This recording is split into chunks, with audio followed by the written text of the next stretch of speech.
तो आज का अपना टॉपिक है बेटा इलेक्ट्रिसिटी, जो कि क्लास 10th और 12th दोनों का टॉपिक है। इलेक्ट्रिसिटी की जब अपन बात करते हैं, इलेक्ट्रिसिटी का मतलब ये होता है कि अगर अपन कोई भी एक कंडक्टर लेते हैं, क्या लेते हैं? कंडक्टर। कंडक्टर का मतलब होता है कि जिसमें इलेक्ट्रॉन्स का, किसका?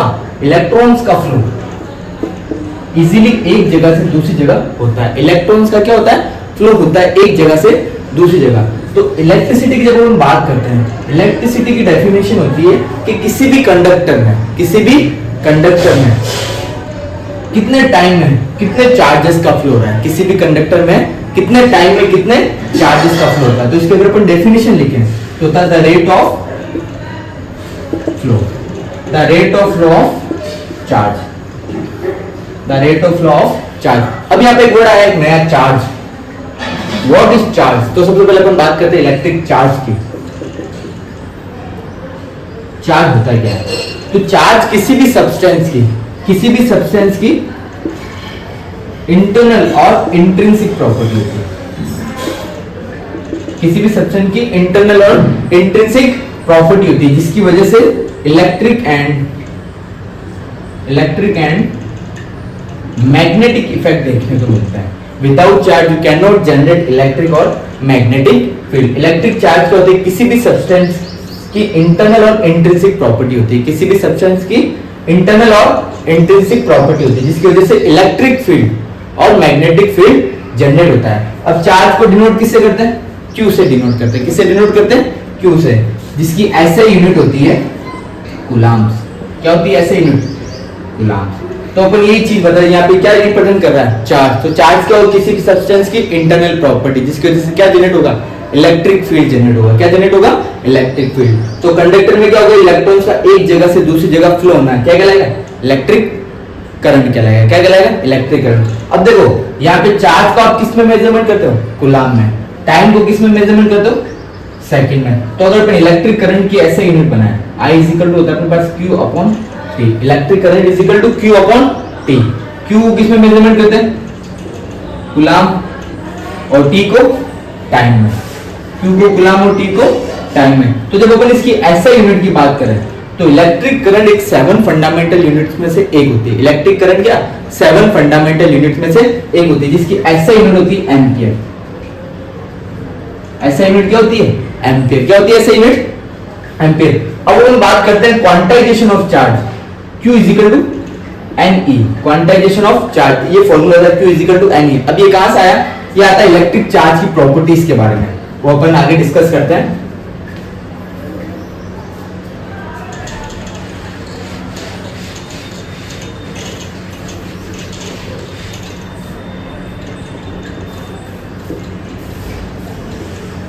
Properties of charge.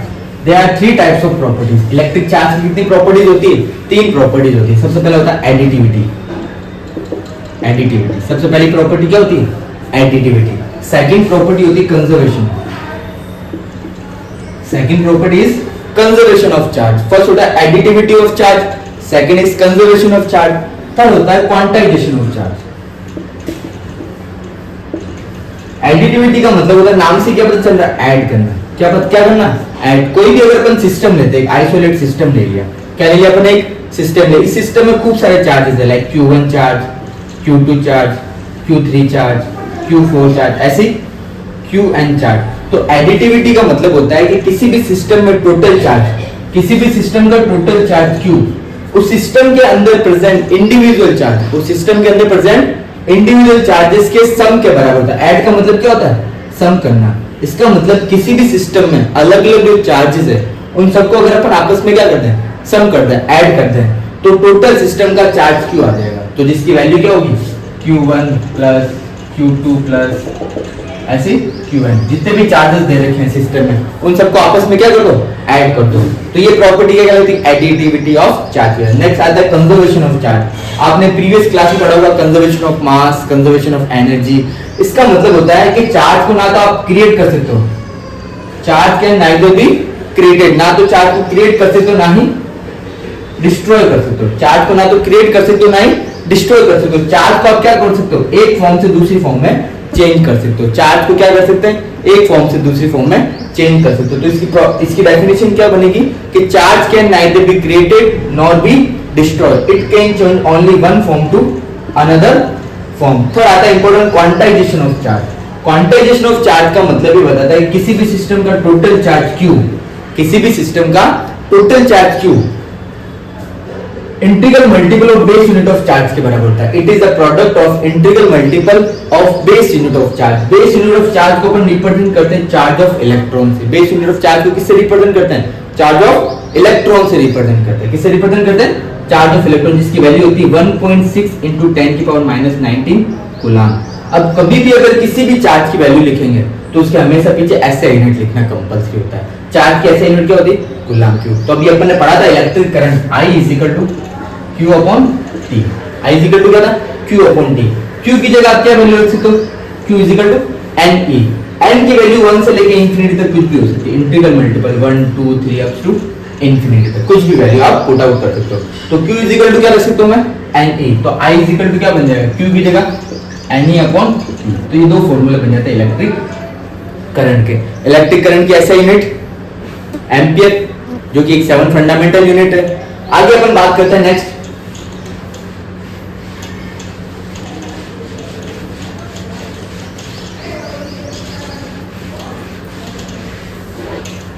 अपना टॉपिक आता है इलेक्ट्रिक पोटेंशियल। इलेक्ट्रिक पोटेंशियल जिसको डिनोट करते हैं V से। किससे डिनोट करते हैं, V से। इलेक्ट्रिक पोटेंशियल का मतलब ये होता है कि कोई भी एक चार्ज पड़ा है, कोई भी एक Q0 चार्ज पड़ा है। Q0 चार्ज का मतलब था unit positive charge. Q0 charge का मतलब जिसके मैग्नीट्यूड की वैल्यू अपन क्या कंसीडर करते हैं, एक वैल्यू कंसीडर करते हैं। क्या कंसीडर करते हैं, एक वैल्यू कंसीडर करते हैं। तो कोई भी Q0 चार्ज कहां पे प्लेस कर रखा अपन ने, उसको इन्फिनिटी पे रखा है। कहां पे रखा है, इन्फिनिटी पे। अब इस Q0 चार्ज को कहां पे, अभी इन्फिनिटी। इन्फिनिटी से उसको क्या करना है, कोई एक पॉइंट A तक लेके आना है। इन्फिनिटी से चार्ज को क्या करना है, किसी एक पॉइंट तक लेके आना है। तो अगर चार्ज को एक जगह से दूसरी जगह अगर अपन ट्रेवल कराएंगे तो कुछ ना कुछ क्या करना पड़ेगा, वर्क करना पड़ेगा। क्या करना पड़ेगा, वर्क करना पड़ेगा। तो ये क्या कहलाता है, इलेक्ट्रिक पोटेंशियल कहलाता है। क्या कहलाता है कि किसी भी Q0 चार्ज को इन्फिनिटी से किसी एक पर्टिकुलर पॉइंट तक लाने में जो वर्क डन होगा which is called electric potential. तो इसकी अगर फॉर्मूला लिखें V = W upon Q, क्या कहलाता है, electric potential V = W upon Q।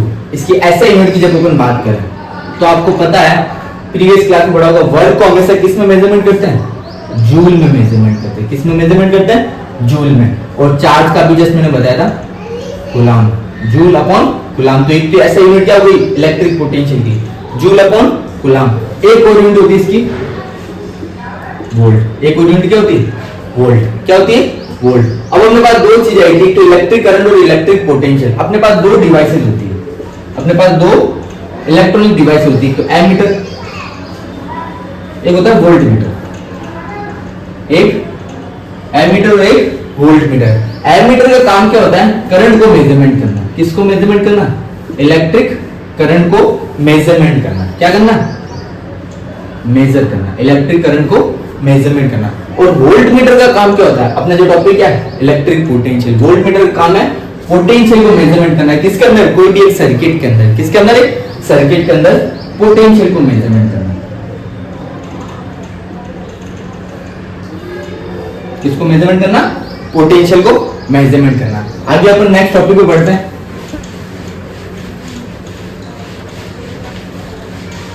अभी अपन ने दो चीजें पढ़ी, एक तो इलेक्ट्रिक करंट और एक पोटेंशियल। इलेक्ट्रिक करंट को किससे डिनोट करते हैं, I से। इलेक्ट्रिक पोटेंशियल को किससे डिनोट करते हैं, V से। तो इन दोनों क्वांटिटीज को लेके एक लॉ आता है जिसको कहते हैं ओम्स लॉ। ओम्स लॉ क्या कहते हैं, ओम्स लॉ। ओम्स लॉ की जब अपन बात करें तो ओम्स लॉ ये कहता है कि किसी भी कंडक्टर की अगर फिजिकल कंडीशन, कोई भी अगर कंडक्टर की physical condition like temperature, resistivity, इन सारी चीजों को अगर अपन कांस्टेंट करते हैं तो किसी भी कंडक्टर का जो पोटेंशियल होता है, potential difference between two ends of conductor which is directly proportional to electric current. इसका मतलब किसी भी कंडक्टर का इलेक्ट्रिक पोटेंशियल किसके प्रोपोर्शनल टू होगा, उसमें फ्लो होने वाले इलेक्ट्रिक करंट के प्रोपोर्शनल टू होता है। जैसे प्रोपोर्शनल टू का साइन हटता है, एक कांस्टेंट आता है R। क्या आता है कांस्टेंट, R। वेयर R क्या कहलाता है, रेजिस्टेंस कहलाता है। क्या कहलाता है, रेजिस्टेंस। अगर मैं यहाँ से रेजिस्टेंस की वैल्यू निकालूं तो R इज इक्वल टू क्या बनेगा, V अपॉन I। तो अगर आपको डेफिनेशन बनानी है रेजिस्टेंस, रेजिस्टेंस की डेफिनेशन क्या बनेगी, it is the ratio of electric potential and electric current. Electric potential और इलेक्ट्रिक करंट का रेशियो क्या कहलाएगा, रेजिस्टेंस कहलाएगा। क्या कहलाएगा, रेजिस्टेंस। अब देखो इस डायग्राम, इस फॉर्मूला से देखो, अगर मैं करंट को बढ़ाता हूं, करंट को अगर मैं इंक्रीज करता हूं तो रेजिस्टेंस पे क्या फर्क पड़ेगा, रेजिस्टेंस क्या होगा, डिक्रीज होगा।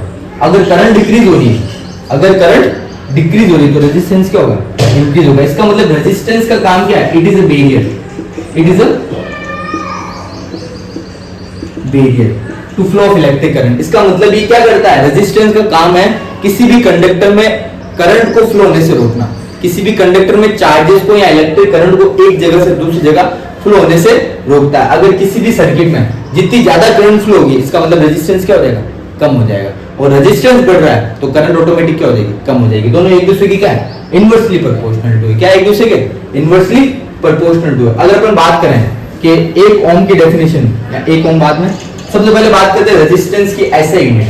इसकी किसकी बात करते हैं, एसआई यूनिट की बात करते हैं। तो ये इस लॉ का नाम क्या है, ओम्स लॉ। क्या नाम है, ओम्स लॉ। तो इसकी एसआई यूनिट भी क्या होती है, ओम, जिसका नोटेशन होता है ये। किसका नोटेशन, ये ओम का। किसकी एसआई यूनिट है, रेजिस्टेंस की एसआई यूनिट है। किसकी एसआई यूनिट है, रेजिस्टेंस की एसआई यूनिट है। अब अपन बात करते हैं, एक छोटी सी डेफिनेशन आ जाती है कभी कभी, 1 ओम। किसकी बात करते हैं, 1 ओम की बात करते हैं। किसकी बात करते हैं, 1 ओम।